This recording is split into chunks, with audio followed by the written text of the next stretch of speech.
Meus irmãos e irmãs, a paz do Senhor esteja com vocês. Meu nome é Paulo, faço parte do grupo de oração Sonda, comunidade Nossa Senhora de Guadalupe, Santo Antônio de Jesus. Estamos aqui hoje para refletirmos o Evangelho de Marcos 11, de 11 a 26. O Senhor esteja conosco, Ele está no meio de nós. Proclamação do Evangelho de nosso Jesus Cristo, segundo Marcos. Glória a vós, Senhor. Tendo sido aclamado pela multidão, Jesus entrou no templo em Jerusalém e observou tudo, mas como já era tarde, saiu para Betânia com os 12.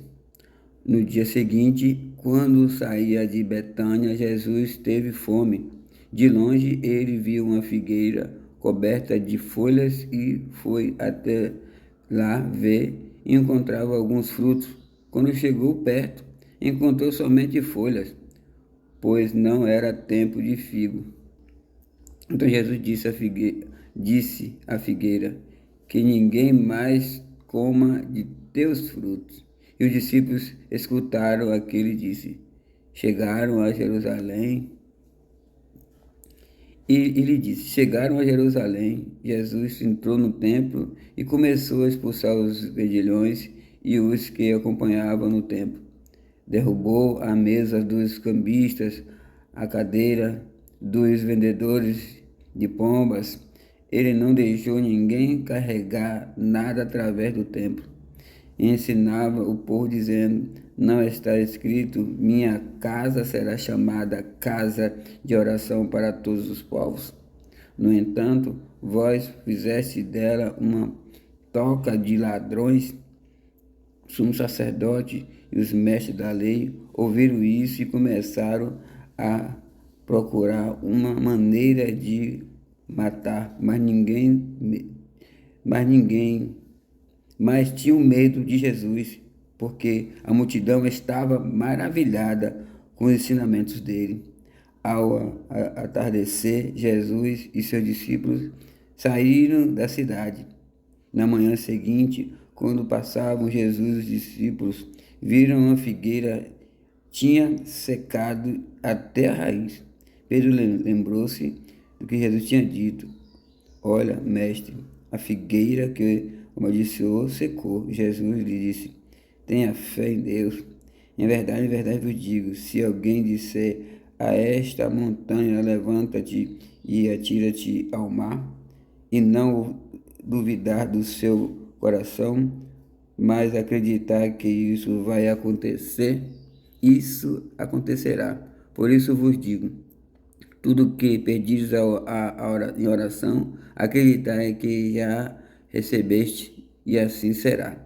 Quando estiverdes rezando, perdoai tudo o que tiverdes contra alguém, para que vosso Pai que estás nos céus também perdoe os vossos pecados. Palavra da salvação, glória a vós, Senhor.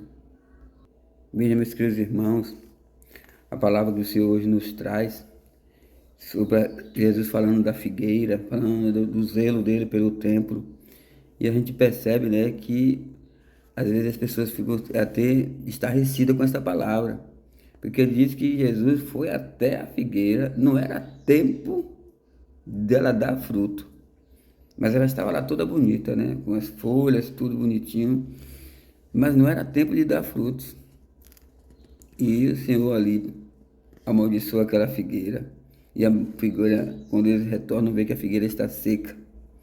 E nesse inteirinho, né, Jesus vai até o templo, vê lá os vendilhões, Jesus, zeloso pela casa do Pai, ele vai lá e expulsa os vendilhões do templo. E o que o Senhor quer dizer nesse dia de hoje, meus queridos irmãos? Que ele é zeloso e que nós fomos feitos para dar fruto o tempo todo, para dar. Ele não quis nem saber se a figueira era tempo, se não era tempo. Ele quis chegar lá e encontrar a figueira dando frutos. Aquilo ali ele só quis mostrar para os discípulos que tudo que foi criado tem que dar fruto o tempo todo. Chegou próximo à figueira e queria os frutos dela, ela tinha que dar fruto. Mas Jesus foi duro com a figueira, era uma planta. Era apenas uma planta e o Senhor mostrou com aquela planta, o que ele quis dizer, o recado, ele quis dar um recado para os discípulos. Se é feito isso com a planta, imagine que ela não tem consciência, imagine com quem tem consciência. Porque se a planta não tem consciência de dar fruto o tempo todo, ela não tem capacidade, talvez, de dar fruto o tempo todo. Mas nós temos capacidade, sim, de darmos frutos continuamente. E que, de preferência, frutos bons. Fruto para que o nosso irmão seja salvo. Que a gente tem que ficar preocupado com a salvação do nosso semelhante. Então, a palavra de Deus essa, para hoje, é isso. Que nós possamos dar fruto constantemente. Em nome de Jesus. Amém.